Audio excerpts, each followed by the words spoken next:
Okay, wonderful. Okay, Ellen, I'm so excited to speak to you today. I didn't actually get to reading your chapter just yet. I will read it very soon, but I am so excited to hear about what you wrote about. Do you want to share a little bit about some of the things you wrote about? Maybe a little teaser about some of the juicy bits? Absolutely. Well, thank you so much, Amira. I am just so grateful to be a part of this project, to be marinating in the frequencies that you have in this sort of alchemical cauldron you've created. It's a joy. And so thank you. And thank you to Spirit for and working through you to create this work. My chapter is probably, in the end, a journey of healing and redemption, specifically ancestral healing, because my lineage had some pretty dense energies traveling through it intergenerationally, manifesting as all sorts of um, negative behaviors. So and it has been absolutely amazing to watch spirit come through my life and my sister and mother's lives to bring healing to us and to the ancestors in real time and to engage with ancestors who have a complicated track record in their 3D life, let's say, but who have healed with us. I picture them sort of on the couch, on the therapy couch with those of us who are in 3D and really sharing healing together and raising the frequency of the lineage. And so it's expressed through ritual, it expressed through an absolutely incredible near-death experience that my mother had in Costa Rica last year. So other than the kind of healing, ancestral healing part, it's also a journey of me coming into my spiritual medicine in this life.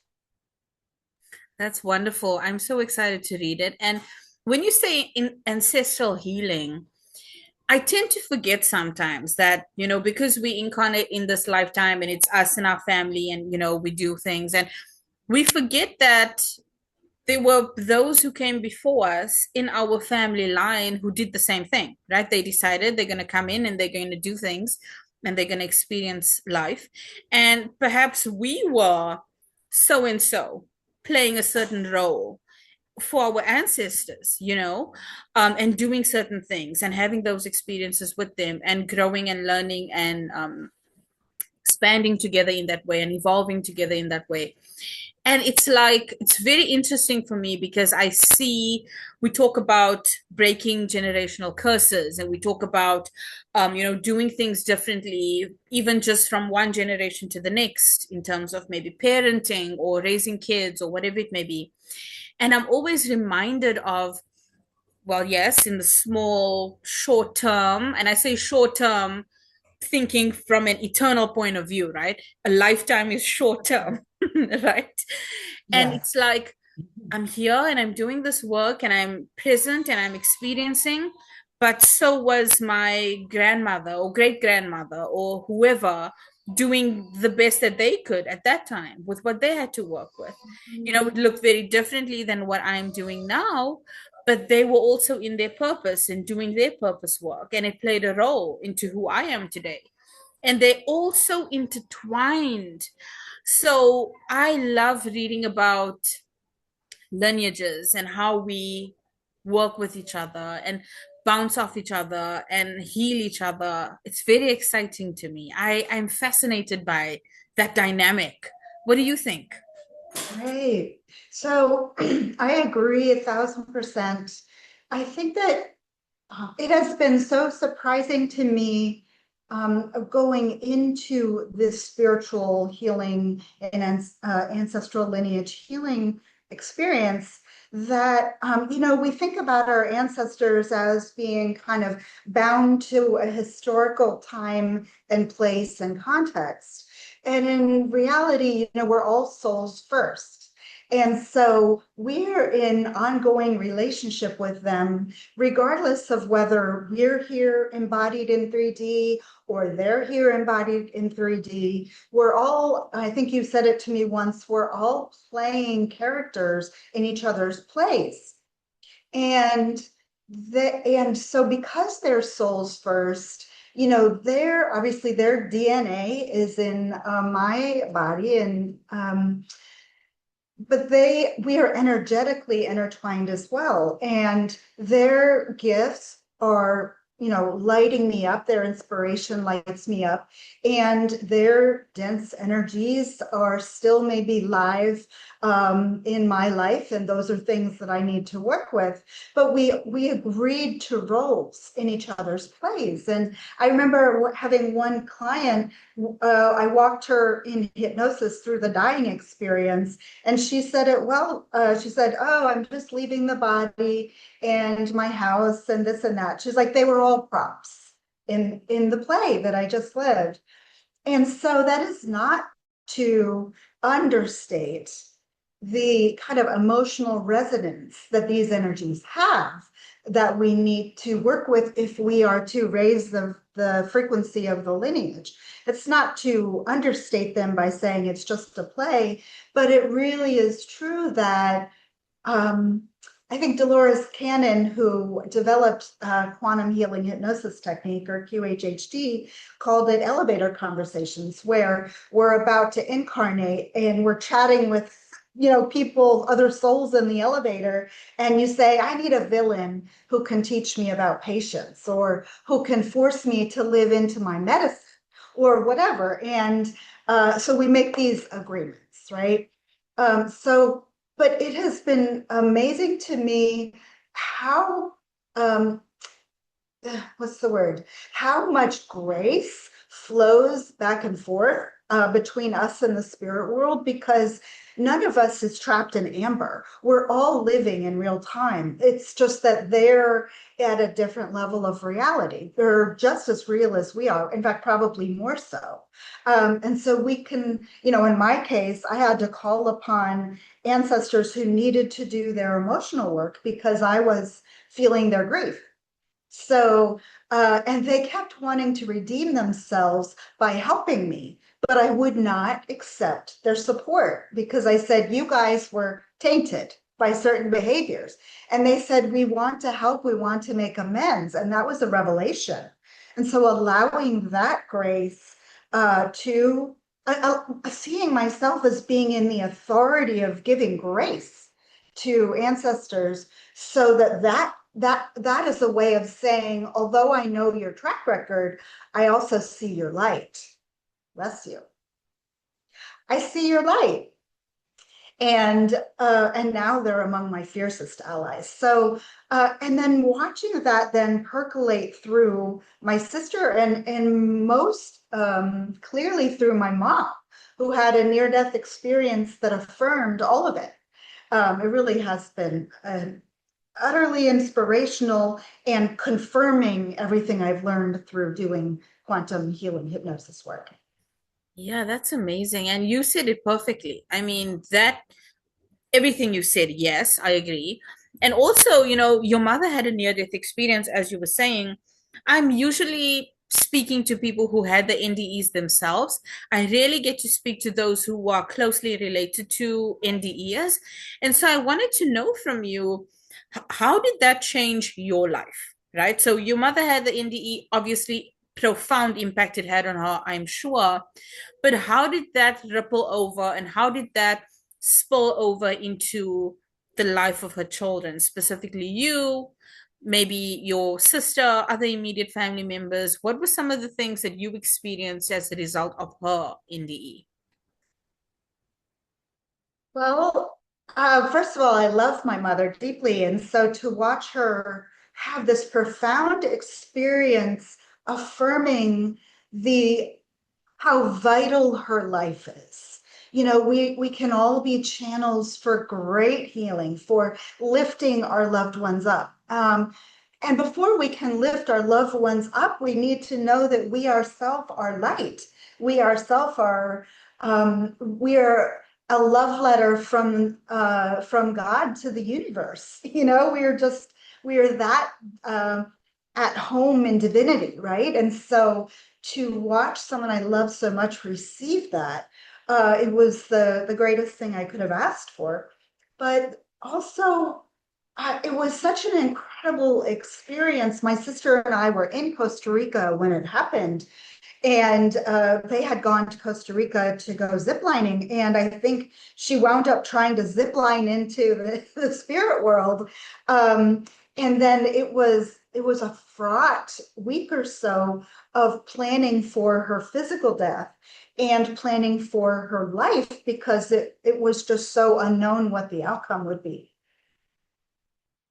So that in itself, that uh, depth of unknowing, of uncertainty, always invites us to trust deeper, right? We had to trust that she was in spirit's hands and that it was going to end up the way it was meant to. And so that was that place of vulnerability where the deepest healing happens. Then to learn that she had the NDE where she had the choice to stay in the spirit world or come back, and to come back would have been an act of deep love for us in particular.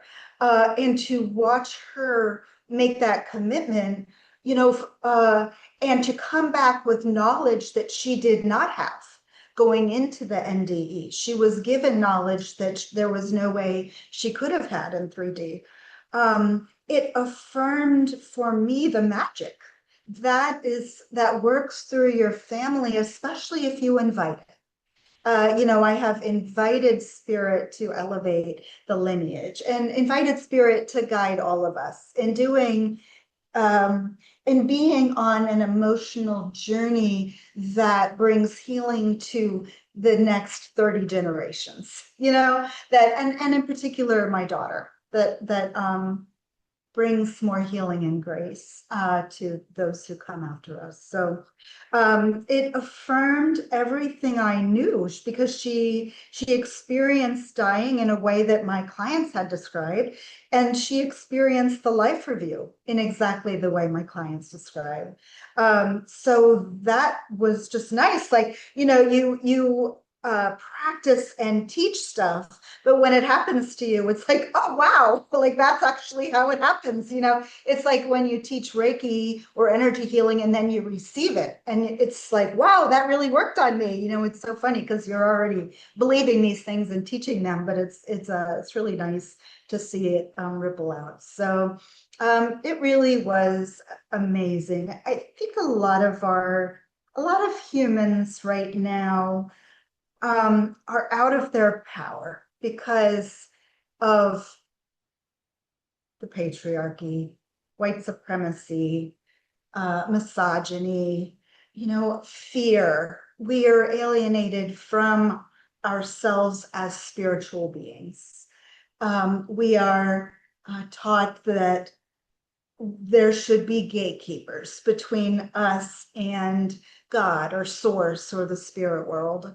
And there are just so many disempowering beliefs circulating among humanity. And I think we're in the process of examining many of those beliefs and questioning them at deeper levels. And I think the result of that is coming back into our power. And so I feel like the experience that my mother had and that my sister and I were able to kind of walk alongside her in that experience has affirmed for me how much power we have as humans because we are souls first. We have all of the power, the magnificent, uh, mind-boggling powers we have as souls. We have those here if we can shake off the illusions of that this earthly realm installs in our subconscious. Yes. So yeah, it's I been love what you beautiful. said about the limiting beliefs, right? And those disempowering beliefs, because it's everywhere. And that's the reason why we suffer as humans. That's the reason why we see the things we see. All the fear-based stuff, the wars and everything, all this fear just bottling up into chaos at the end of the day. And it's like, yeah, where is this coming from? It's coming from fear-based and disempowering beliefs that we have. And a lot of these fear-based and disempowering beliefs start small. They start in your household. They start in your mind. They start with someone telling you a lie about yourself that you believe forever, you know? And that's part of the reason why this book and all the books that the Near Death Institute produce, why they exist.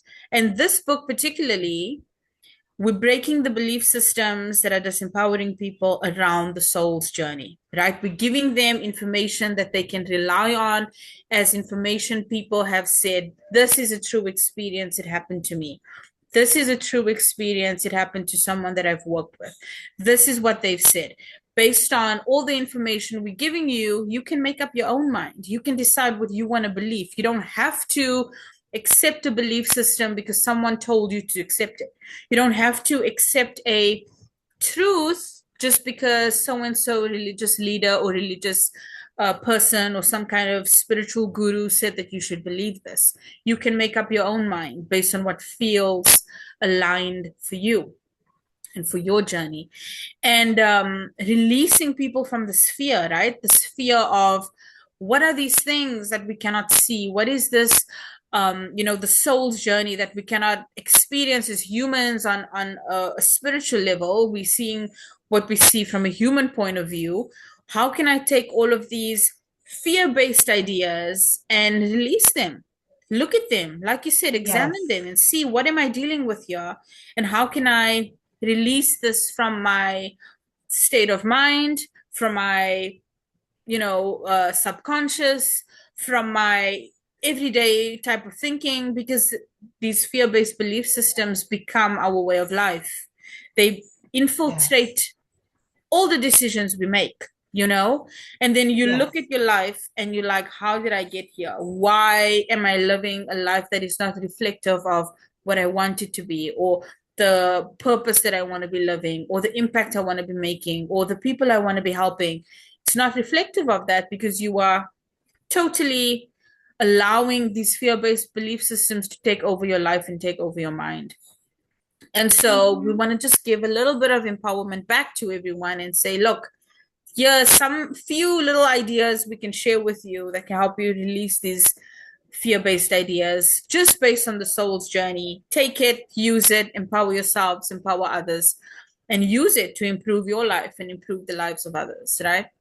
So Yes. I'm so excited that you're sharing this because it's going to help a lot of people. And I know that some of the things you share in your chapter are a little bit sensitive, but I'm hoping that it's going to help people who are feeling the same way and who've experienced the same things you've gone through or similar things, that they can take back some of their power and some of their empowerment and say, so and so, I've gone through the same thing.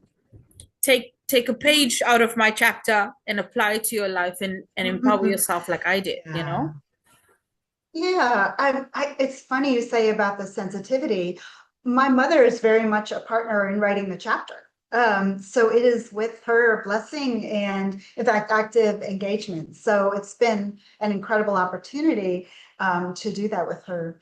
But also, I find that, in my generation growing up, we did not like to be publicly vulnerable. But that the folks coming up now, they understand that your power is in your vulnerability, because that is the depth of healing that we're inviting others to welcome in their own lives. So I'm not concerned about the sensitivity of what's shared because there are so many of us having similar journeys. You spoke about the fear, and I've experienced the impacts of fear on multiple levels, both in my personal life and then working with clients. The fear can, of course, impact how you experience the earth realm, partly because of what it does to the brain. It causes the brain to be in what sympathetic, nervous state. You're revved up, you're going to be behaving differently. You'll elicit different kinds of responses in others. And you will wind up creating a world that justifies that fear. And so it becomes like a Groundhog Day kind of dynamic, if you will. And it comes on, as you say, slowly. It can start small. Before you know it, you're guided by a fearful perception. And I think that's what makes it so weaponizable by lower vibration energies and entities. Because all they need to do is move you into a fear mindset, and they can influence you a great deal to create chaos or whatever. So, and those things are real, but they're never as powerful as we think they are, ever. I approach dark energies and entities with compassion and ferocity. I'm strong with them. I'm firm with them when I encounter them in my work. But I also I approach them with compassion because quote unquote dark entities and energies are often hurting, and they can be moved on to a higher state of consciousness. But with regard to death and dying and life between lives, the realm just beyond the physical realm is like a thought plane, a thought energy realm. And so people who have a lot of fear of dying, that initial experience in the spirit world can affirm those fears. So if they're expecting judgment of some kind or expecting something negative to happen, then they may experience that happening only because their mind is projecting that into that realm. As they move into the spirit world, they should become free of that. But that fear can create a fearful experience where I feel like it's our birthright to uh, slip easily and effortlessly out the crown of the body and be embraced in love and awareness. I mean, that is truly what's there for us. Is light, is coming home, is a joyful reunion. And I've seen that as people describe their death experiences in hypnosis, but also in doing what's called psychocomp, which is escorting earthbound spirits or ghosts, as we tend to call them, into the spirit world. And the specifics, the details of each person's dying experience are tailored to their lives. So if someone expects a certain religious figure, then they will come. If you want to see your beloved grandmother and grandfather, they will come. If you want to see Sparky, your childhood dog, he will most assuredly be there. He will be your most raucous and gleeful, member of your greeting committee. So those things are like tailored to you, but there are threads that are always present, and that is love, like a deeper love than we as humans typically get to experience, an all encompassing oneness, a greater perspective, that broader awareness that we all have as souls, and belonging. There's no gatekeeper for you. We all belong in that place of grace and healing. And for spirits that need extra healing because of substance abuse or very difficult circumstances of physical death or whatever, then they're taken to the healing place, I call it. And that's like an angelic realm where they're just enfolded in angel wings or just held. I've had many clients go to the healing place in hypnosis. And it is just love and healing, so immersive, it's beyond language. It's extraordinary. So those are available to all of us, no matter your lived experience. So it's especially in this time of tumult, it's important that we try to stay out of fear. 100%. And I'm excited to share and to give people a little glimpse into that. world, between earth and eternity, as the title of our book suggests, a glimpse into that period of just unconditional love and just harmony and just, I don't know, all the good stuff, all the good feelings, all the things that we imagine we'd experience, just to have that and experience a little bit of that, a little glimpse of that, in our book. So I'm super excited for our book's release. It's now out on pre-order, so if you haven't already, go and get your pre-order. It's only 99 cents. Get it.